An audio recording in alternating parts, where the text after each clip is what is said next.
कैसे हैं आप लोग? उम्मीद करते हैं सभी स्वस्थ होंगे, खुश होंगे, एकदम पठन पाठन कर रहे होंगे, नहीं मस्त एकदम एग्जामिनेशन की तैयारी चलती होगी। चलिए आज हम लोग प्रारंभ कर रहे हैं कम्युनिकेशन सिस्टम 03।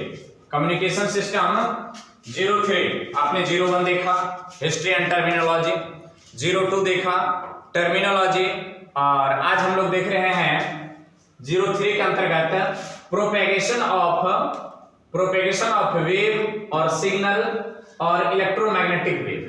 ये वेव हो, सिग्नल्स हो, इलेक्ट्रोमैग्नेटिक वेव हो, ये सब वही है। क्लियर? प्रोपेगेशन का मतलब होता है, नोट कर लीजिए, संचरण। नहीं, संचरण का मतलब स्थानांतरण, एक स्थान से दूसरे स्थान तक हम तरंग को कैसे भेजें। तो इस तरह से यूनिवर्स में, ब्रह्मांड में तरंग के संचरण को 3 कैटेगरी में बांटा गया है। वैसे लाइन केबल होता है, वायरलेस होते हैं। तो यहाँ पर तरंग के संचरण की जो मेनली बात है, तो क्या कहते हैं, यूनिवर्स में वेव और सिग्नल्स का संचरण 3 मेथड से होता है। वो कौन कौन सी मेथड है? तो पहला ground wave propagation, ground to ground, आगे देख लेंगे। स्काई वेव प्रोपेगेशन, आकाश मार्ग से वायु, आकाश मार्ग से, और स्पेस वेव प्रोपेगेशन, अंतरिक्ष मार्ग से। अब कहोगे कि आकाश मार्ग और अंतरिक्ष मार्ग क्या है? नहीं, आकाश मार्ग और अंतरिक्ष मार्ग क्या है? तो वायुमंडल की यदि हम संरचना देखें तो उसमें पढ़े होंगे क्षोभ मंडल, वायुमंडल, समताप मंडल, आयन मंडल और वायुमंडल। नहीं, इसमें कुछ ज्योग्राफी के अनुसार कुछ इसकी हाइट डिटरमाइन की गई है, कितना हाइट तक ये हैं, 1 से 12 तक ये हैं, 12 से 50 तक, 12 से 30 तक वो हैं, 30 से 50 तक वो हैं, 50 से 80 तक वो हैं, 80 के बियॉन्ड वो हैं, 400 तक, और 400 के बाद कुछ और। नहीं, तो इन्हीं संबंध में हम लोग आज चर्चा करेंगे, और मोस्ट इंपॉर्टेंट टॉपिक है, क्योंकि ये बोर्ड के दृष्टिकोण से ग्राउंड वेव प्रोपेगेशन माना भू तरंग संचरण, sky wave propagation, Hindi note कर लेंगे। ग्राउंड वेव प्रोपेगेशन का मतलब होता है भू तरंग संचरण। स्काई वेव प्रोपेगेशन का अर्थ होता है कि आकाशीय तरंग संचरण या क्या वही आकाशीय तरंग संचरण, स्पेस वेव प्रोपेगेशन, अंतरिक्ष तरंग संचरण। ठीक, तो आइए पहला नंबर हम लोग देखते हैं ground wave propagation. Ground wave propagation क्या होता है और ग्राउंड वेव क्या होते हैं, इनकी क्या क्या खासियत होती है, क्या इसमें कुछ डिमेरिट भी है? तो हाँ, सभी सिस्टम की कुछ ना कुछ मेरिट और कुछ ना कुछ डिमेरिट होती है। तो आइए देखते हैं, तो हेडिंग डाल दें ground wave propagation.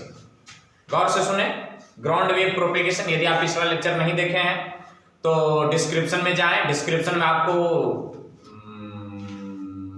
Communication system 01, communication system 02 आपको मिल जाएंगे, वहां से उसको देखिए, फिर यहां पर आइए, बेहतर समझ में आएंगे। ग्राउंड वेव प्रोपेगेशन, जब तरंग का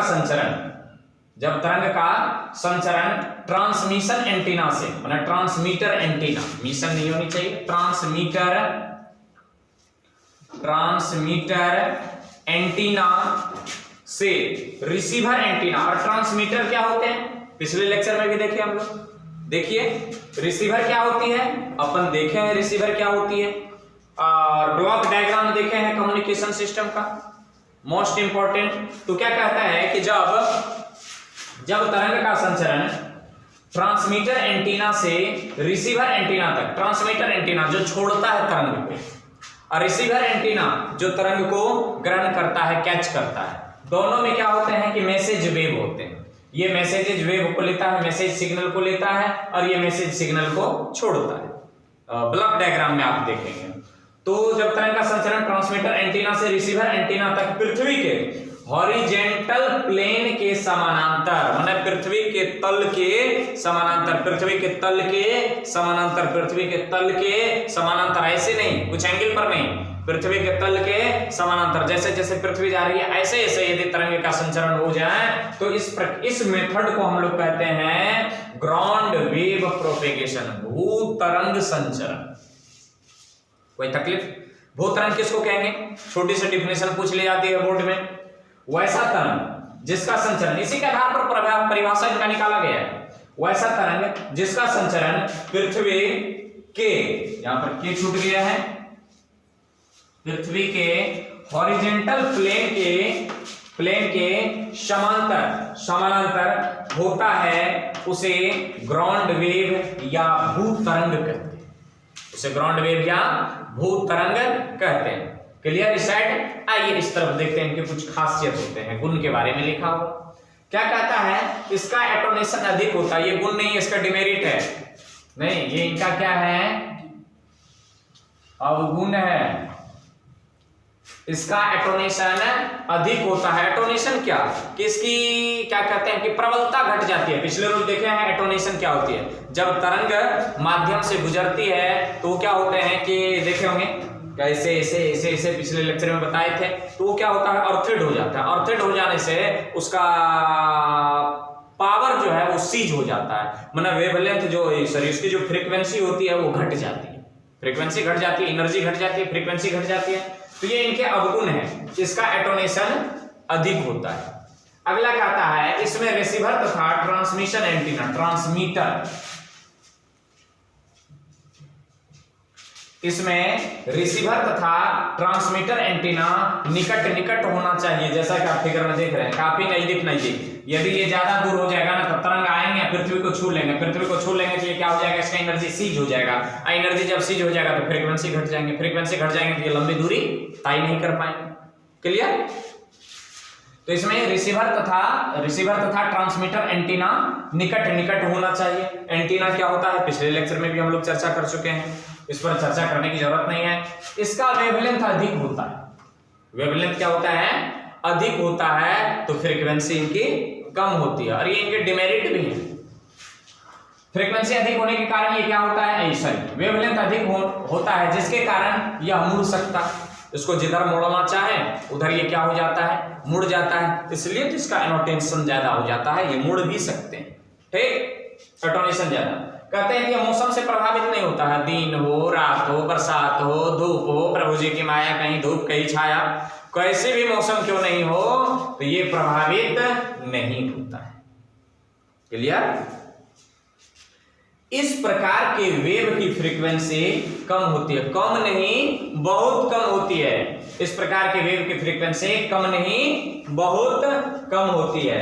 इसमें एंटीना की ऊंचाई अधिक λ/2 या λ/4, λ/2 हर्ट्ज के अनुसार और λ/4 किसके अनुसार, मार्कोनी के अनुसार, माने जितनी तरंग की लंबाई है ना इनकी, उनके आधा एंटीना की लंबाई हो जानी चाहिए या ऊंचाई, या फिर इसके वेवलेंथ के 1/4 मार्कोनी के अनुसार। इससे यदि कम ऊंचाई वाली एंटीना है तो ये कैच नहीं करेंगे, ये कैच करने वाले नहीं है। रेलवे स्टेशन पर देखे होंगे कितने को का छोटा सा एंटीना होता है, क्योंकि उसका वेवलेंथ भी कम होता है, वो निकट होते हैं, एक कार्यालय में होते हैं, कि एक ड्राइवर के पास होते हैं, गुड गार्ड्स के पास होते हैं, यहां से वहां तक उसको संचरण करने में कोई ज्यादा मशक्कत नहीं करना पड़ता है, वेवलेंथ कम होती है।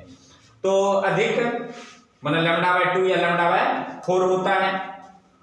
और कहेंगे उसमें तो इतना को का एंटीना होता है, तो भैया उसकी वेवलेंथ भी तो क्या होती है, कम होती है। जितने बड़ी वेवलेंथ लोगे उसके अनुपात में इसके एंटीना को, ये हर्ट्ज के अनुसार, ये मार्कोनी के अनुसार। यहां पर देखिए कुछ ब्लॉक डायग्राम के हैं, ये अर्थ है, ये टावर, ये टावर, ये tower means antenna, tower means antenna, tower means repeater. पिछले लेक्चर बताया रिपीटर क्या होती है, कि इसको यहां से यहां तक भेजना है तो रिपीट करो ना बार बार इसको, तब ये यहां तक पहुंचेगा। एक के बारे में जो कहोगे ये यहां से यहां तक पहुंच जाएगा, जी नहीं, ये तो भूमिज हो जाएगा, गया एनर्जी सब इसका सोखा, जैसे करके ये ऐसे करके ऐसे हुआ कि यहां पर एंटीना हो जाना चाहिए, रिसीव करने वाले कर लिया, और फिर ये क्या करेगा, छोड़ेगा, ऐसे होगा, यहां पर एंटीना होना चाहिए, फिर ये ऐसे करके छोड़ेगा, भूमिज होने से पहले इसको क्या होनी चाहिए, ये रिसीव हो जानी चाहिए। यदि रिसीव नहीं हुआ तो इसका क्या हो जाएगा, ये फ्रीक्वेंसी बहुत घट जाएगी, हम तक नहीं पहुंचेंगे। कभी कभी रेडियो ट्रांसमिशन में देखे होंगे, छोटे रेडियो ट्रांसमिशन में, या फिर 2G मोबाइल ट्रांसमिशन में क्या हो जाता है कि बात करते करते आवाज घट जाती है एकदम बिल्कुल, या फिर आप कोई ऐसे रेडियो का चैनल लगाइए, रेडियो चैनल नहीं बैंड लगाइए, उसमें क्या होता है एक बार आवाज बढ़ता है, एक बार आवाज घटता है, इसका मतलब तरंग की क्या हो रही है, एटोनेशन हो रही है, तरंग की प्रबलता घट रही है, उसकी फ्रीक्वेंसी घट रही है, इसलिए कभी आवाज ऊंची तो कभी आवाज नीची। और उनके और भी कारण हैं, वो और भी उनके कारण है। हो सकता है कि वो पॉजिटिव हाफ साइकिल में काम करता हो, पॉजिटिव हाफ साइकिल में अधिक आवाज, नेगेटिव हाफ साइकिल में कम आवाज, तो ढेर सारी वजह हो सकती है इनके। तो ये रही इनके ग्राउंड वेव प्रोपेगेशन या ग्राउंड वेव के ये इनके कुछ खासियत, गुण, अवगुण। तो इनको साथ मिला करके चलते हैं, गुण और अवगुण। क्या आपको ये क्लियर हुए? कहीं दिक्कत है तो आप लिख करके कमेंट बॉक्स में, नहीं कमेंट बॉक्स में लिखें ग्राउंड वेव प्रोपेगेशन में कुछ प्रॉब्लम है। कोशिश करेंगे इस प्रॉब्लम को क्या करें, दूर करें। पर बोर्ड के लिए ये क्या है, महत्वपूर्ण है। और समझ में आ जाए तो ठोक दीजिए लाइक, भेज दीजिए मित्रों में, और नए हो तो सब्सक्राइब भी कर लीजिए। कितना कहेंगे, तो पहले आप इनको नोट करें, फिर लिखेंगे स्काई वेव प्रोपेगेशन। आप इनको नोट करें। चलिए दूसरा नंबर देखते हैं, स्काई वेव प्रोपेगेशन। नहीं, इसको आकाशीय नहीं, व्योम तरंग कहा जाता है। बड़े रिसर्च के बाद मिला है। नहीं, क्या कहते हैं इसको, व्योम तरंग कहते हैं। स्काई वेव को व्योम तरंग कहा जाता है। सिनोनिम्स है, माने पर्यायवाची शब्द और कुछ नहीं। और इसमें एक बात और बता दें कि यदि कहीं है को में लग रहा है कि छूटा हुआ यहाँ पर ये होना चाहिए, तो खुद से लिख लेना। लिखने में हो जाता है गड़बड़ सड़बड़। एक तो भाषा की चीज है, कैलकुलेशन तो है नहीं कुछ, केवल भाषा। तो आइए देखिए, कहते हैं जब तरंग का संचरण आयन मंडल से, ओहो थामिए थामिए, आयन मंडल क्या है, नहीं कुछ देर रुके।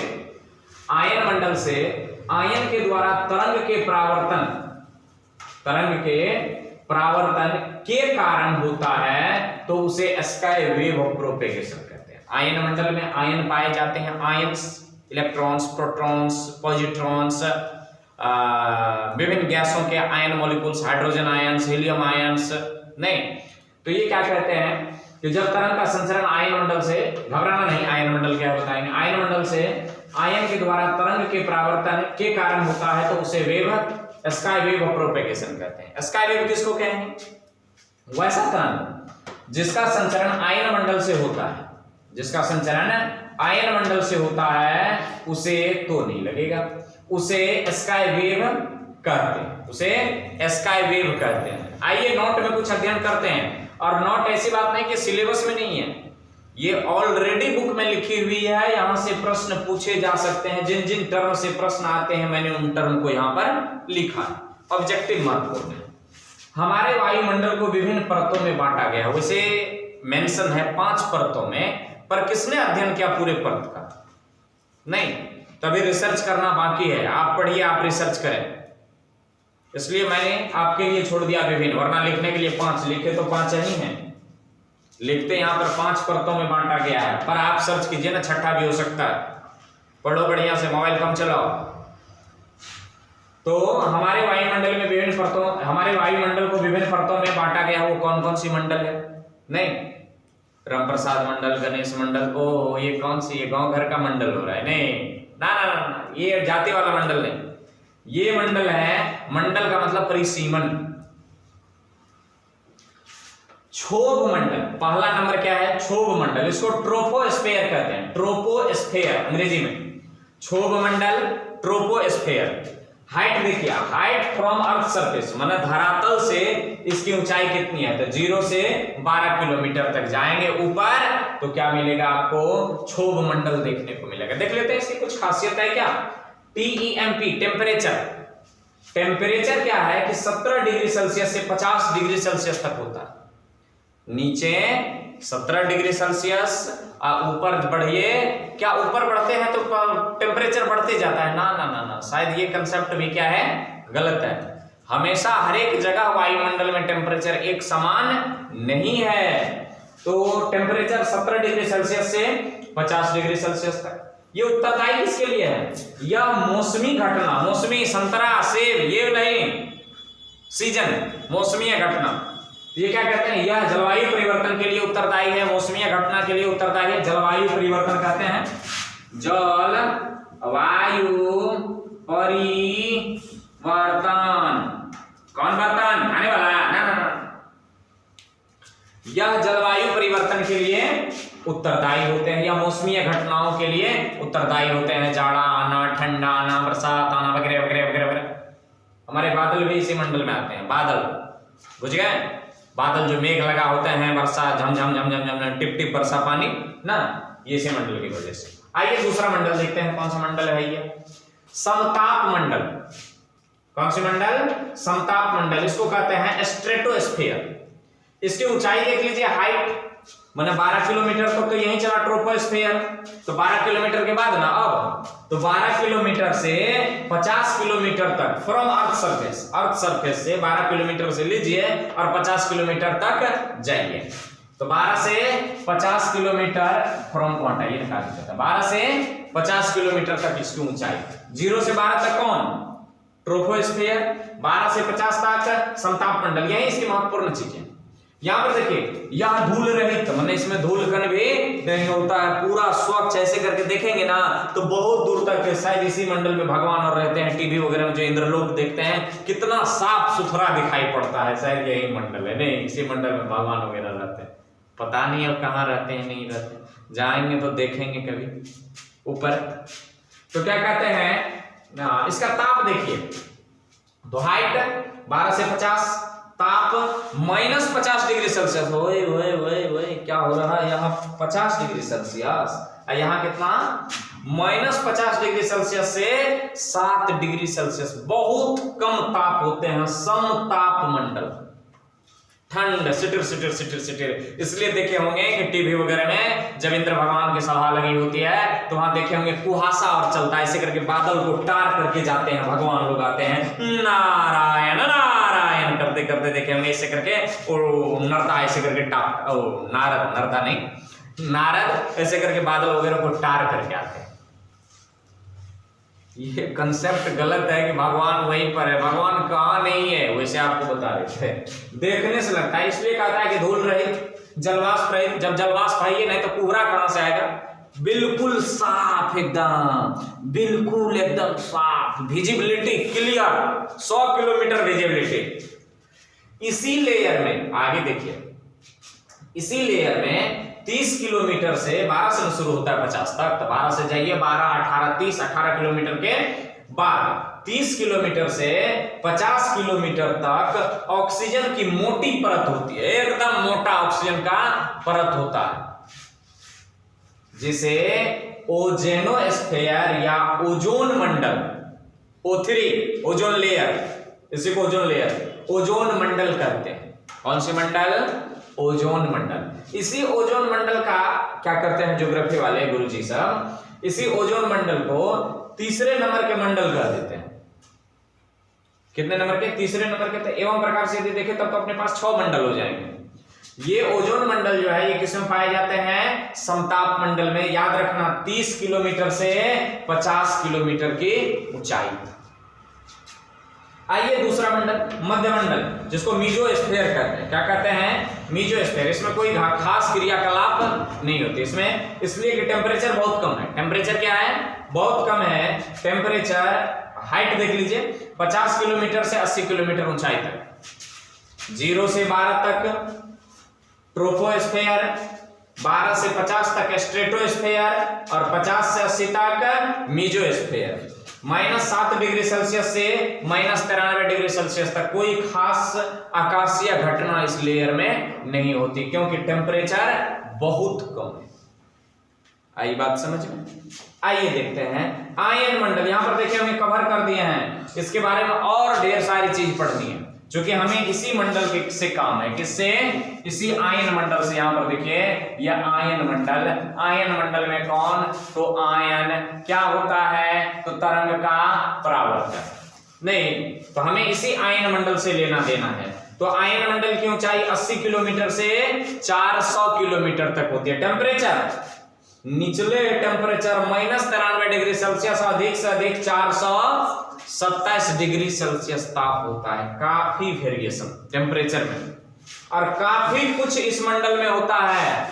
अभी तो इस मंडल को पढ़ना बाकी है। अब उसके बाद अगला नंबर वायुमंडल, जिसको ऑटोस्फेयर कहते हैं, इसकी हाइट 400 किलोमीटर के बाद होती है। 400 किलोमीटर तक तो आयनीय मंडल चला, 400 किलोमीटर के बाद जहां तक जाना है उसको वायु या बहिर्मंडल कहते हैं।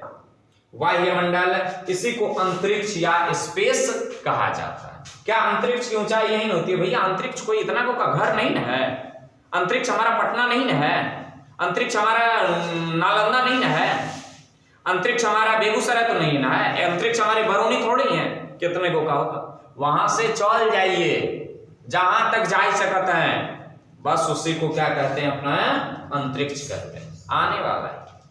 तो यदि आपको समझ आ गए होंगे तो लाइक ठोकना ना भूलें, नोट करें। आइए आयन मंडल के बारे में कुछ और बातें जान लेते हैं। क्या होती है आयनोस्फीयर? आयन मंडल, हाइट देखे थे 80 किलोमीटर से 400 किलोमीटर तक, टेम्परेचर -93 डिग्री सेल्सियस से 427 डिग्री सेल्सियस।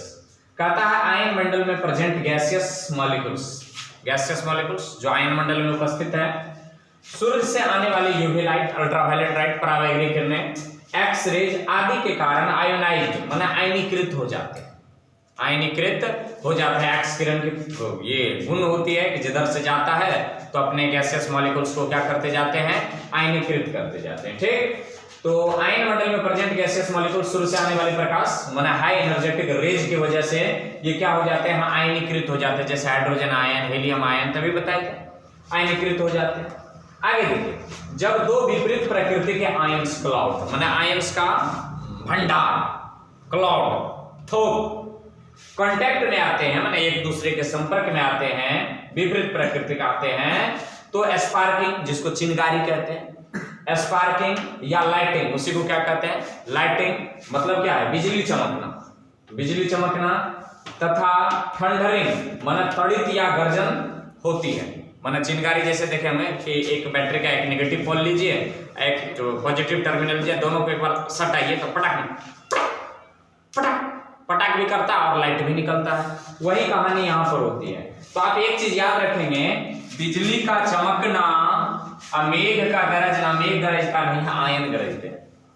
मेघ का गरजना माने बिजली का चमकना, ठनकावाई, थंडरिंग एंड स्पार्किंग और लाइटिंग किस मंडल में होता है, आयन मंडल में होता है। ये बिजली का चमकना, मेघ का गरजना किस मंडल में, आयन मंडल में। प्रश्न आता है ना कि बिजली का चमकना और मेघ का गरजना आयन मंडल में दोनों एक साथ होते हैं, पर लाइट, बिजली पहले दिखाई पड़ती है और आवाज देर से सुनाई पड़ती है। क्यों?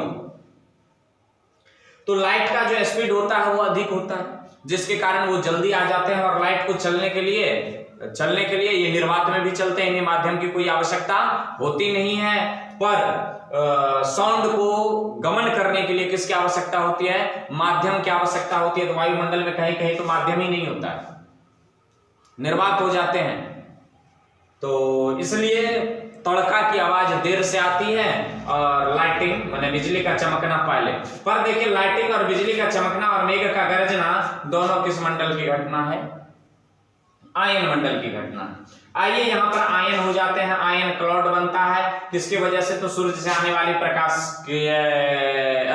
सूर्य से आने वाली परावैंगनी किरणें और एक्सरे के कारण। आइए यहाँ पर देखते हैं, आयन मंडल माने 80 किलोमीटर से 400 किलोमीटर में, आयन मंडल में सभी स्थान पर आयन का घनत्व एक समान नहीं होता, एक जैसा आयन घनत्व नहीं पाए जाते हैं, जिसके कारण इसे विभिन्न बैंड माने पट्टी या लेयर, परत में बांटा गया है। देख लीजिए, अब कितने परत में बांटा गया, विभिन्न परत में बांटा गया। जो मेन काम की चीज है अपने यहाँ पर VVI, जो मेन काम की चीज है, कहता है कि आयन मंडल की E एंड F परत से रेडियो वेव या सिग्नल्स परावर्तित होकर पृथ्वी की ओर लौट जाती है, जिससे संचार तंत्र पूर्ण होता है। यहाँ पर एक ग्राफिक के जरिए आपको समझाने का प्रयास किया गया कि ये पृथ्वी है, पृथ्वी पर यहाँ पर मान लेते हैं कि वो लेबोरेटरी है, लेबोरेटरी से छोड़ी जा रही है तरंग, माने ट्रांसमीटर एंटीना है। यहाँ पर ट्रांसमीटर एंटीना से तरंग छोड़ी गई। देखिए तरंग कहाँ पर जा रहे हैं, E और F दोनों परत में, और तरंग कहाँ जा रहे हैं, ई और एफ दोनों परत से लौट रहे हैं कहां पर, रिसीवर एंटीना के पास। इससे संचार तंत्र क्या हो जाते हैं, पूर्ण हो जाते हैं। प्रश्न यहां पर एक और आते हैं कि देखे होंगे कि दिन के समय में सेलुलर डाटा, मोबाइल की डाटा, टीवी की सिग्नल लो हो जाती है, लो क्वालिटी हो जाते हैं, और रात के समय में वही सिग्नल लो क्वालिटी नहीं होता है, डाटा स्पीड हो जाते हैं, माने नेट चलना फास्ट हो जाते हैं। इनका कारण क्या है? तो रात्रि के समय में, दिन के समय में जब टेम्परेचर अधिक होता है, पृथ्वी घूम करके एकदम सूर्य के सामने जब होते हैं तो सीधी परावैंगनिक किरणें मिलते हैं, तो आयन गैसियस मॉलिक्यूल्स क्या हो जाते हैं, आयन में विभक्त होकर के दूर दूर चले जाते हैं, दूर दूर चले जाते हैं। तो जिससे क्या होता है कि प्रकाश का परावर्तन, मतलब प्रकाश नहीं, ये रेडियो वेव का परावर्तन जल्दी जल्दी नहीं होता है। रात्रि के समय में जैसे मौसम कूल डाउन होते हैं तो सभी आयन धीरे धीरे धीरे धीरे धीरे धीरे एक जगह पर क्या होते हैं, निकट आते हैं। तो निकट आने की वजह से क्या होता है कि आयन का क्लाउड बनता है, आयन का क्लाउड बनता है, माने आयन संघनित हो जाते हैं, आयन का घनत्व बढ़ जाता है। जब आयन का घनत्व बढ़ जाता है तो यहां पर क्या हो जाते हैं कि रेडियो वेव माने तरंग की या सिग्नल्स की परावर्तन जल्दी जल्दी होती है, इसलिए अपलिंक और डाउनलिंक दोनों फास्ट काम करता है, अपलिंक और डाउनलिंक दोनों फास्ट काम करता है। रात्रि के समय में ई और एफ दोनों परत जारी रहते हैं, चालू रहते हैं, जबकि दिन के समय में ई या एफ दोनों में से कोई एक परत काम करता है। याद रखेंगे, ई या एफ में से कोई एक परत काम करता है, लिख लेंगे, दिन के समय में ई या एफ में से कोई एक परत काम करता है, इसलिए दिन में cellular networks signals quality, TV signals quality कम होती है, लो होती है, जबकि रात के समय में ई एंड एफ दोनों परत खुले होते हैं, दोनों परत रेडियो वेव का परावर्तन करते हैं, इसलिए रात के समय में cellular data, cellular networks and TV signals high quality, high speed के होते हैं। ऐसा नहीं कि रात के समय में कम लोग यूज करते हैं इसलिए मेरा स्पीड बढ़ जाता है, ये सब कुछ नहीं होता है। क्या दोनों लोग यूज करें ना, उससे कोई फर्क पड़ने वाला नहीं है। फर्क किससे पड़ता है कि आयन का डेंसिटी चेंज होगा, सेलुलर नेटवर्क क्या हो जाएगा, चेंज कर जाएगा, डाटा की स्पीड चेंज कर जाएगी, सिग्नल्स की क्वालिटी चेंज कर जाएगी। जल्दी जल्दी ये परावर्तन होगा ही नहीं तो आपके पास सिग्नल्स पहुंचेंगे कैसे, और जब सिग्नल्स नहीं पहुंचेंगे तो सिग्नल्स क्वालिटी लो हो जाएगी, और जल्दी जल्दी परावर्तित होगा तो सिग्नल्स क्वालिटी स्वतः ठीक ठाक रहेगी। तो ये हुई आयन मंडल की कहानी, और ये सारे के सारे हैं किसके अंतर्गत है, स्काई वेव प्रोपेगेशन के अंतर्गत, व्योम तरंग संचरण के अंतर्गत। उम्मीद है आपको समझ में आए होंगे, नहीं तो फटाक से इनको नोट कर लीजिए और देखते हैं लास्ट वाला प्रोपेगेशन क्या है। नोट करें, प्रोपेगेशन क्या है, स्पेस वेव प्रोपेगेशन। छोटी सी है पर इसमें आज कैलकुलेशन कर लेंगे, छोटे मोटे ऑब्जेक्टिव में पूछे जाते हैं।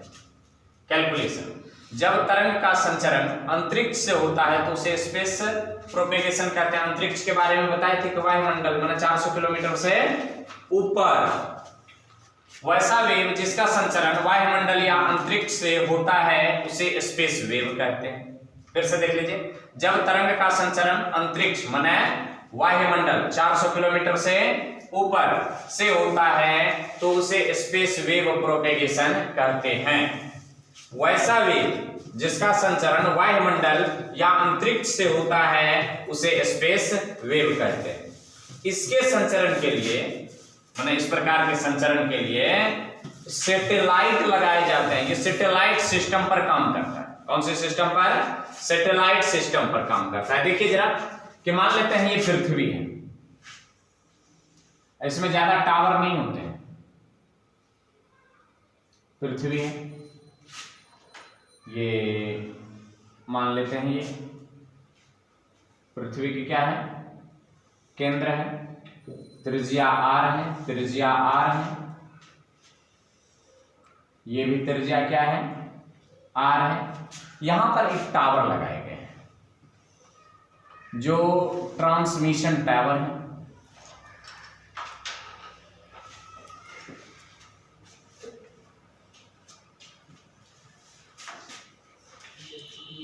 ट्रांसमिशन टावर है, मतलब ट्रांसमीटर टावर, ट्रांसमीटर एंटीना। यहां पर एक एंटीना पृथ्वी के दूसरे बड़ी सुदूर भाग में,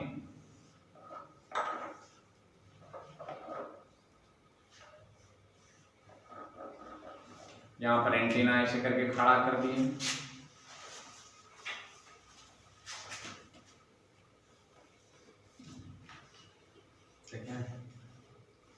एंटीना यहां से खड़ा कर दिए हैं और यहां से यहां चल रहा है। मान लेते हैं कि ट्रांसमिशन वेव से निकला, पृथ्वी की ऊंचाई को और थोड़ी बढ़ाते हैं,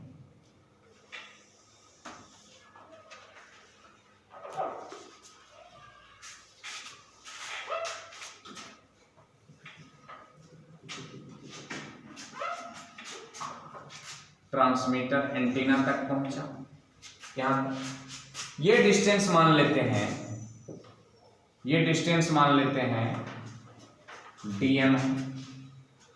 तो dm जो है यहां से यहां तक की दूरी को मान लेते हैं कैपिटल D के लिए, या dm लिखो। इसको कह देते हैं ट्रांसमीटर एंटीना, dt की दूरी यहां तक, और इसको कह देते हैं यहां से यहां तक की दूरी dm, और यहां से यहां तक की दूरी को कह देते हैं dr। यहां से यहां तक की दूरी dm और यहां से यहां तक की दूरी dr। ठीक, तो इसकी हाइट कितनी हो जाएगी? मान लेते हैं ये ht इसकी हाइट है, और मान लेते हैं इसकी hr हाइट है। इसको कहते हैं रिसीवर एंटीना, रिसीवर एंटीना। तो यहां भी इसको कह देते हैं A, इसको कह देते हैं B, इसको कह देते हैं C। तो देखिए dm बराबर क्या हो जाता है?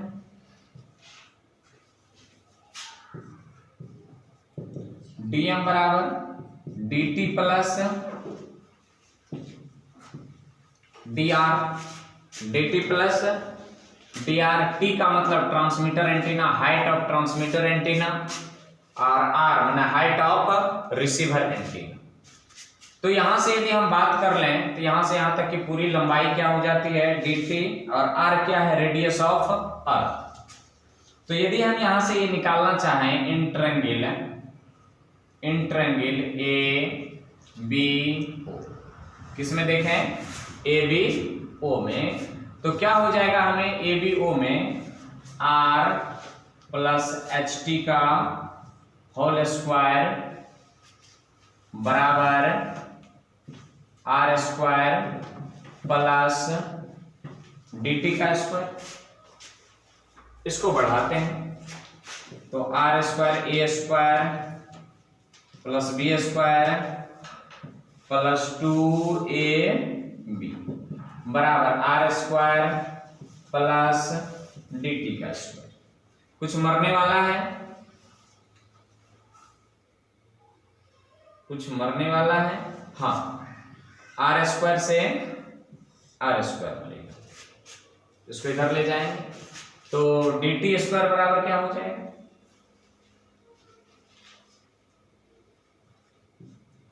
dt square equal to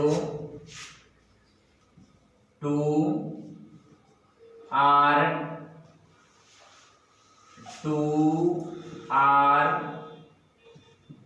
ht plus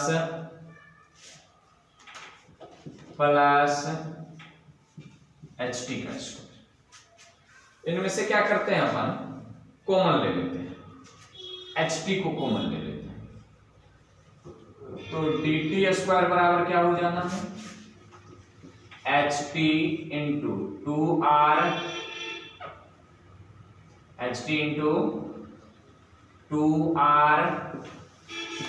plus ht।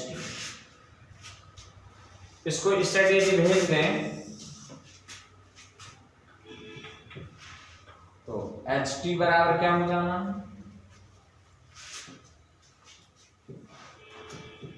D T का स्क्वायर, डी टी स्क्वायर है ना, हाँ, डी टी का स्क्वायर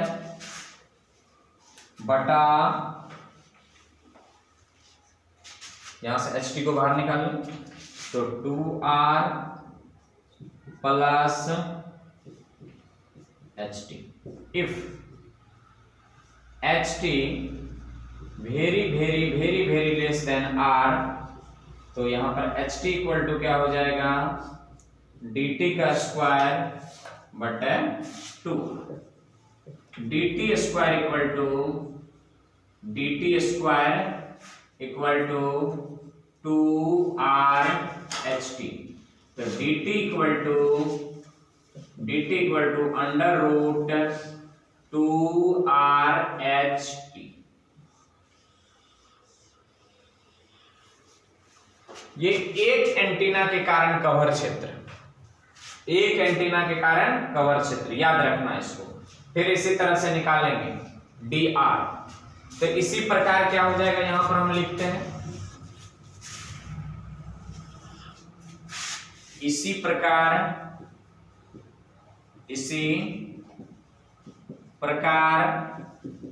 इंट्रेंगुलर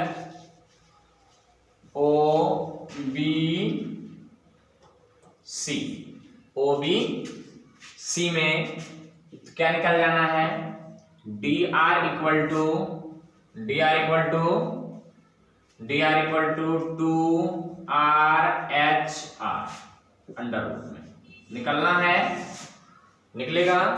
तो dm बराबर क्या होता है, dr प्लस, इसको कर लीजिए समीकरण 1, समीकरण 2 और इसको कर लीजिए समीकरण 3। तो dm इक्वल टू dt का वैल्यू देखिए, under root 2r H T plus क्या हो जाना है, under root 2r H T नहीं एच आर। ये हो जाएगी डीएम की फॉर्मूला। डीएम क्या है, तो distance between transmission and receiver, distance between, चलिए सबका मीनिंग लिखेंगे। तो ये कैलकुलेशन किए हैं, कैसे कैसे नोट करना है, पहले तो आप ये भाषा नोट करेंगे, गौर कीजिए एक बार फिर से, ये भाषा नोट करें, फिर इसके बाद देखिए कि आखिर इसमें होता क्या है। और ये यहीं से नहीं होता है, पहले ऊपर जाता है, ऊपर से नीचे आता है, बहुत स्पेस कम्युनिकेशन कहिए इसको, ठीक। तो ट्रायंगल पहले फिगर बनाना है, फिगर बना करके डीएम डी टी आर, फिर उसके बाद ये ट्रायंगल वाला चलना है, ये कहानी, फिर ये कहानी चलना है, तो फिर आप ये छापना, ठीक, सॉरी ये छापना है इसी प्रकार वाला, फिर लास्ट में ये छापना है आपको, समीकरण 3, 4 छापना है। तो जैसे जैसे समीकरण आप देख रहे हैं वैसे वैसे इनको एक बार आप नोट कर लें, फिर इनका मीनिंग लिखते हैं क्या होता है। इस पर 2 सवाल करेंगे, कितने सवाल, 2 सवाल, छापे इनको। चलिए देखते हैं dm इक्वल टू क्या होगा, तो क्या होगा, distance between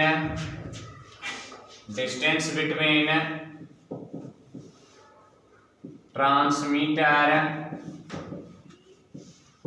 antenna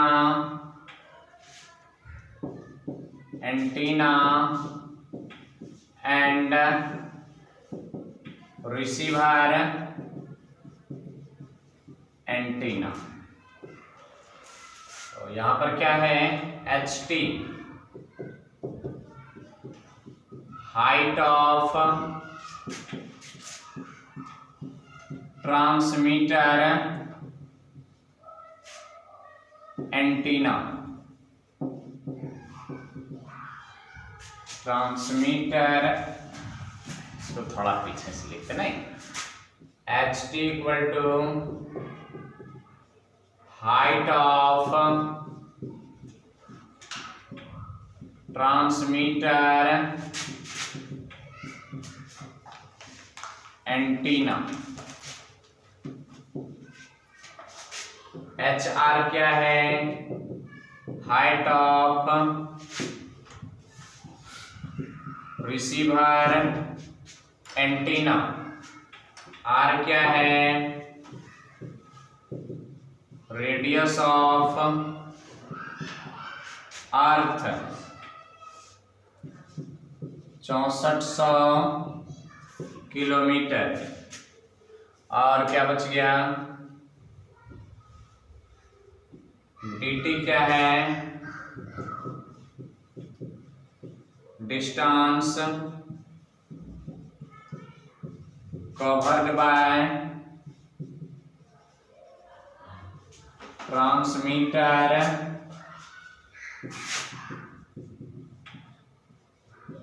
antenna. dh क्या है, एंटीना। dh dt और dr क्या है, distance covered by receiver antenna. ये सारे मीनिंग हैं। अब इन पर लेते हैं क्वेश्चन। दो तरह के क्वेश्चन लेंगे, एक बार आपको डीएम पूछ लेगा और एक बार सीधा सीधा यदि कह दें कि किसी एंटीना की हाइट इतनी है तो वो कितना एरिया कवर करेगा, तो इन दोनों समीकरण 3 या समीकरण 2 में से किसी फॉर्मूला पर बैठा दें और यहां से डी निकाल लें और इसको चारों तरफ रेडियस बना लें, उसका क्षेत्रफल निकाल लें, तो कवर की गई एरिया आ जाती है उनकी। पहले इनको नोट कर ले, देखते हैं आगे और क्या आता है। देखते हैं area covered by an antenna. कोई एंटीना कितना एरिया कवर्ड कर सकता है। तो अभी तुरंत हम क्या निकालें, जैसे मान लीजिए कि यहाँ से छोटा सा पृथ्वी बना लें और यहाँ पर देखा कि एक एंटीना बनाए थे और यहाँ तक का एरिया ये क्या कर रहा था, एक पृथ्वी बना लेते हैं, बूढ़ी पृथ्वी। यहाँ पर एक एंटीना है और ये एंटीना ये है, एंटीना इस तरह से है और ये इतना एरिया कवर करता है। तो इसी को हम कहते हैं कि डी टी, कहते कि नहीं कहते, तो डी टी कहिए कि डी आर कहिए।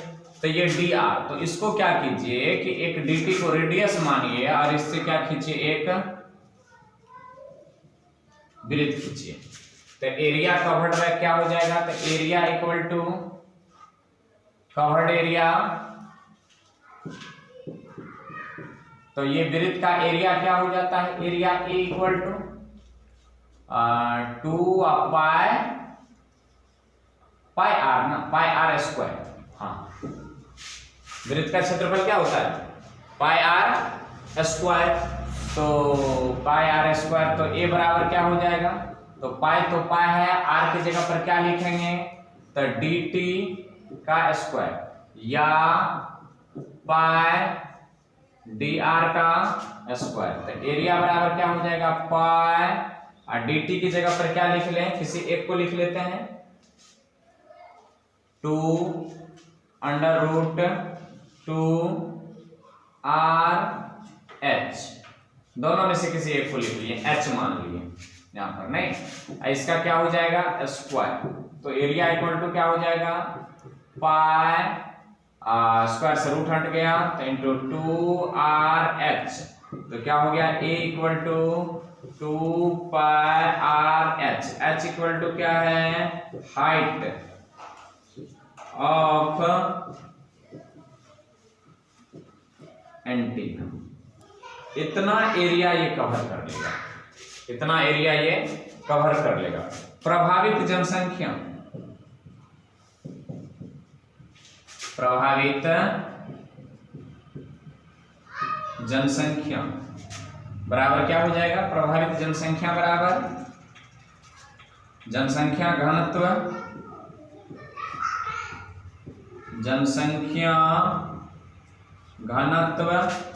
गुना एरिया।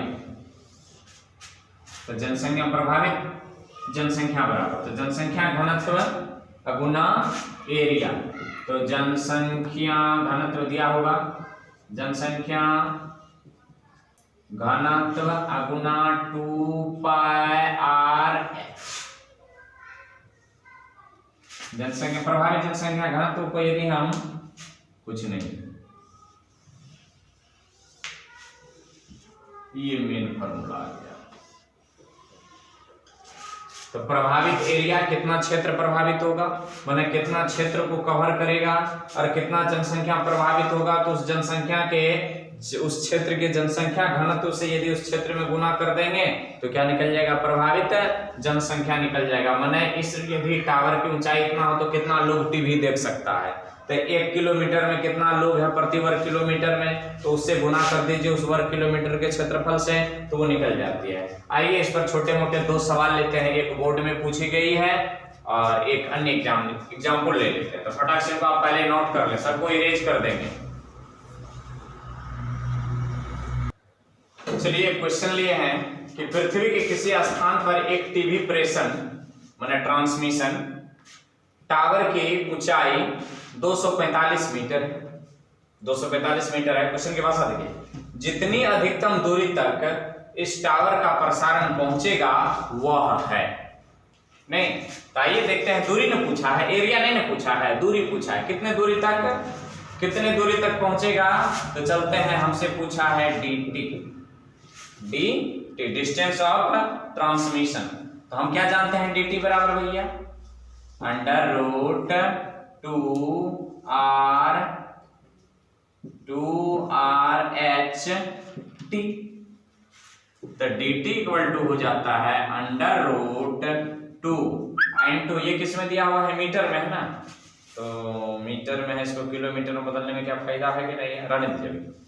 मीटर है में 6400 किलोमीटर, तो 6400 गुना 10 के पावर 3 उधर हो गया, 6400 4.64 गुना 2 इधर, किलोमीटर को मीटर में बदलना है तो 3 उधर 2 3 5 गुना HT 245, ये भी मीटर में, ये भी मीटर में। तो 245 गुना कितना होता है जी, फटाक से गुना करें तो 10, 45 गुना 90 और 490 गुना 64 गुना 10 के पावर 5, ये मीटर में आने वाला है। तो सॉल्व करें कितना आता है,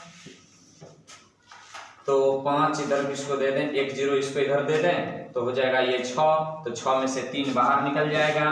तो dt बराबर 49 गुना 64 का अंडर रूट गुना इधर क्या हो जाएगा 10 के पावर 3 मीटर में। तो 7 49 88 64 गुना 10 के पावर 3 मीटर। तो dt बराबर 7 56 गुना 10 के पावर 3 मीटर बराबर 56 किलोमीटर। 56 किलोमीटर कहीं से आई बात समझ में। पर इस क्वेश्चन को जब आप देखेंगे कितने ईस्वी में बिहार विद्यालय परीक्षा समिति ने पूछा है क्वेश्चन, ये 2017 में पूछी गई प्रश्न है, और इसका आंसर जो दिया हुआ है क्वेश्चन बैंक के अकॉर्डिंग, ये 28 नंबर का है क्वेश्चन। 28 में ए 245 मीटर, जो सारा सही गलत है। आई बात समझ में। 2017 की ये प्रश्न है, बोर्ड में पूछी गई, और बोर्ड में पूछी गई है, क्वेश्चन सेम है, बोर्ड की भाषा है, और उसमें यही डाटा है, ऑप्शन भी बोर्ड की ही है, और ऑप्शन का जो उन्होंने आंसरिंग कर रखा है क्वेश्चन बैंक वो 245। तो जो बच्चा क्वेश्चन नहीं बनाएगा, जिसे क्वेश्चन समझ में नहीं आएगा और आंसर रट करके चल गया, हो सकता है इस बार भी पूछ दिया, मारा खटाक से ले लिया 0 नंबर। सॉल्व कीजिए, dt बराबर कितने दूरी तक पहुंचेगा प्रसारण ना, तो 2r/ht लिखे है ना, हाइट ऑफ टावर या हाइट ऑफ ट्रांसमिशन एंटीना, तो dt बराबर अंडर रूट 2 गुना इसको, और देखिए यहाँ पर कितने को दिक्कत हो जाएंगे, 6400 किलोमीटर को हम मीटर में बदलेंगे। जरा यहाँ पर देखिए 6400 किलोमीटर को मीटर में बदलेंगे तो 2 जीरो ई हो गया, और किलोमीटर को मीटर में बदलेंगे तो 6400 गुना 1000 से करना पड़ेगा मीटर में, तो देखिए 3 जीरो ई या 2 जीरो ई, तो 64 गुना 10 के पावर 5 मीटर हम नहीं लिख सकते हैं। आई बात समझ में? उसी का प्रयोग किए हुए हैं। आर पृथ्वी की त्रिज्या है, तो इस पर क्या करें, गौर करें। फटाक से छाप लीजिए इनको कैसे सॉल्व करते हैं, फटाक से नोट करें। तो चलिए इस सवाल को बता दिए हैं, आंसर भी देख लिए, तो क्वेश्चन का आंसर रटे ना, समझने के प्रयास करें। वीडियो पसंद आ जाए तो मित्रों में शेयर कर दें और नोट तैयार करें, लाइक कर दें यदि इच्छा हो तो, नहीं चैनल पर नए हो तो सब्सक्राइब कर लें। पर जाते जाते याद रखें, यहां एक क्वेश्चन छोड़ते हुए जा रहे हैं। देखिए क्या है क्वेश्चन, ट्रांसमीटर एंटीना की ऊंचाई 30 मीटर तथा रिसीवर एंटीना की ऊंचाई 50 मीटर है। ट्रांसमीटर एंटीना की ऊंचाई 30 मीटर तथा रिसीवर एंटीना की ऊंचाई 50 मीटर है, तो संतोषजनक संचार के लिए दोनों एंटीना के बीच की दूरी होगी। आर बराबर दिया हुआ है पृथ्वी की त्रिज्या 6400 kilometre, option A 48.5 kilometre, B 35.5 kilometre, C 40.5 kilometre, D 45.5 kilometre. Answer comment करें। धन्यवाद।